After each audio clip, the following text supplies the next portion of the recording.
Hello, this is a Twin Flames reading. For Twin Flames who are not yet in union, which means they are not yet in like a committed relationship with each other. Shared energy first is a lot of love in the King of Ghosts energy. This is a huge amount of love. I thought there was a card attached to this, but it's just one alone. Yes, so we have a King of Ghosts and the Queen of Imps. So we have the masculine energy, I feel, is appearing more in this like emotional, all in his feels kind of energy. And the feminine is very much in her passion and sexual energy at this time. She's very drawn to him sexually. He's very drawn to her heart. And, there's a very deep soul bond between these two.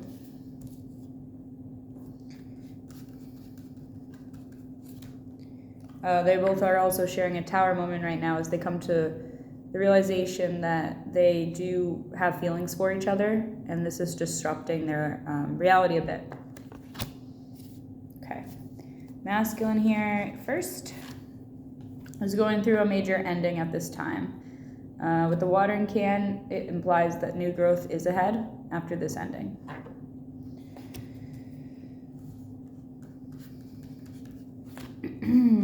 Yes, he's kind of gardening. He's planning and plotting his little garden, his garden of life. Okay, the Garden of Eden. He's the head gardener there. I don't know. He's very happy about what he's done so far, and I feel like he's reflecting on that. It's a bit of pride there. But he is actively walking away from an emotional situation, and it's leaving a lot of people in a sad energy. But his back is turned. He's already on the move. He's ready. He will have victory. 6 of Wands, 6 of Imps. He is not yet ready to approach the Divine Feminine. He's sort of pessimistic right now, but he is actively doing self-care in the Page of Pentacles energy, and also sees his feminine as a Queen of Pentacles, which is someone who's a bit elevated from the vision he has of himself. So it's almost like he needs to build his confidence before he can approach her, just because he holds her in such high regard. It's sort of like that song, she's so high above me. You know that one. He is balancing two different energies at this time, so he looks kind of foolish. He has to surrender to the universe ultimately, and that will lead him to choosing love instead of being distracted by toxic energy vampires.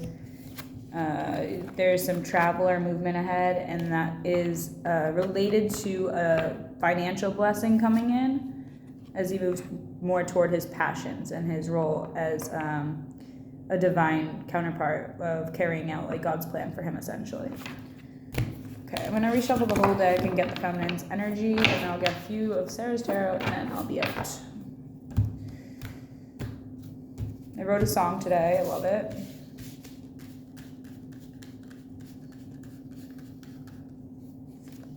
Okay, the feminine has communication and returning to a friend. So that's like kind of loud energy together like this. It's like she's communicating a desire to return to this friend.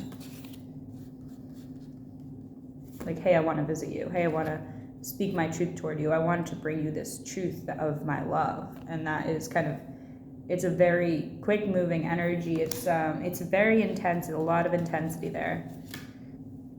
Yeah, she's definitely speaking her truth and standing in her authenticity. In the King of Swords, no one fucks with the King of Swords. She's very intelligent. She's very blunt and very precise with her words at this time. She is giving to people who need her help and energy, sort of like a charity kind of charitable energy, giving her energy to others. But this is going to end up blessing her into a 10 of Pentacles situation. So she's so giving, but the universe will give you back what you give out. It sort of stays balanced like that. And she's given so much of herself that the universe is not showing her yet, but she's about to receive so many, I feel, financial blessings, honestly. That's the truth. Spirit says truth.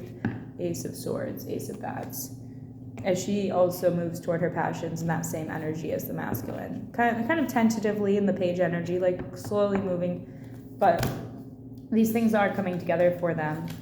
And she is giving something to the masculine in the near future, I feel. Some tangible thing regarding how much she loves him, regarding this huge Ace of Cups that she has for him. She sees him as a king of pumpkins, which is the king of pentacles. So very stable energy, confident, secure, sexy, and dominant. Two more here. Again, with the finances becoming righted, I feel, because judgment implies that there was some sort of, I mean, with this Dracula, like it's almost like someone was sucking her dry of her finances, and it was sort of her karma to have that happen, because she had lessons to learn, and it taught her lessons. And now that she's stepped into those, she has transmuted those lessons into new behaviors and incorporated them into her life. This is ahead for her. All right, that's all I have. Oh no, I don't. I have a couple Sarah's tarot decks.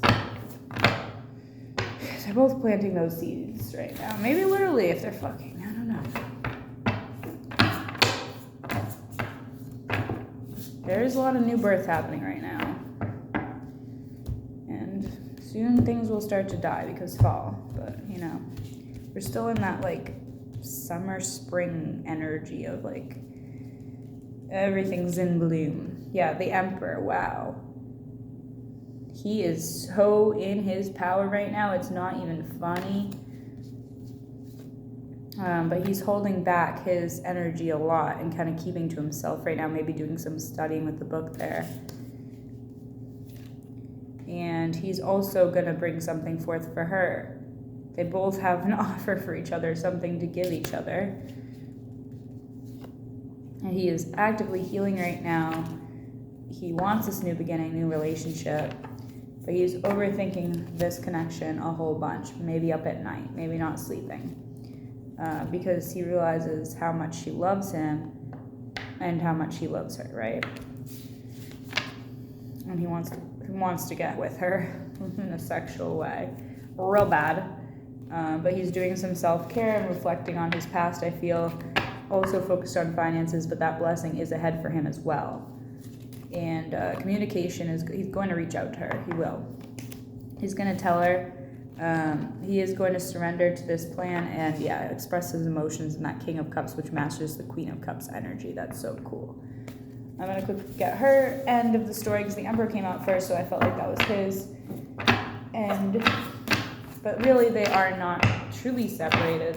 They share a soul connection, so they're always bound by that, no matter how much distance or time is between them. Feminine is spying on her masculine energy in the Page of Swords. She loves him so much and feels they are twin flames in this Two of Cups energy. Choosing him in a choice of love. But she does feel there's a lot of work to be done before this can come together.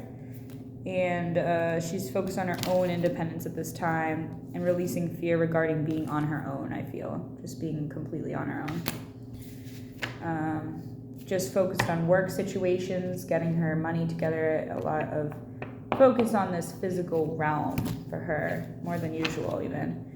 Releasing toxic habits, toxic people in her life, just a lot of negative energies that she wants to have a new beginning, a fresh start away from that. Even versions of herself she did not feel comfortable with, that she didn't feel were her true self. She was sort of balancing different people, and she doesn't want to do that anymore. I feel people, yes. Jobs too, perhaps, but that she was keeping herself in an illusion regarding these connections, and they were friends that didn't have her best interest at heart. So now she's going within in the same energy as him and also releasing control to the divine as she dreams about her Emperor and hopes to heal him and heal herself as well, and also wants to bring him that same kind of offer of love and healing. Wow, that's a lot. It's very intense energy. there's like a pause here happening. Two of Wands popped out because there's a lot of reflecting and just there's still balancing of multiple things and work to be done regarding that. I want to get one more message here. I want to say, like, what is the next thing that will happen with these two? When will they reconnect again? It seems like it's going to be too long. In the Emperor's mindset, it's not soon enough. From his perspective, he wants to marry her. He wants to commit to her, but he feels like the Ten of Swords is standing in his way in some regard. And standing in the way of commitment is like a betrayal. It could be past or future betrayal. But he wants to commit. He wants to commit so loudly. The Hierophant with the Four of Wands is like, holy shit, this is a very serious commitment. Wanting to get your money right first, and also knowing that this commitment will lead to abundance and wealth. Choosing this. Is the masculine that's making the move.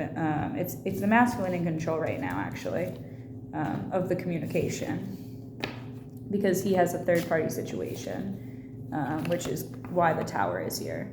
Everything's gonna change for him, and he is the one writing this chapter, essentially. The Queen of Swords is here too, though. She also wants to say she is, just keeps checking up on him and expressing her love any way she can, I feel. So that's the story today. I love you. Have a great night.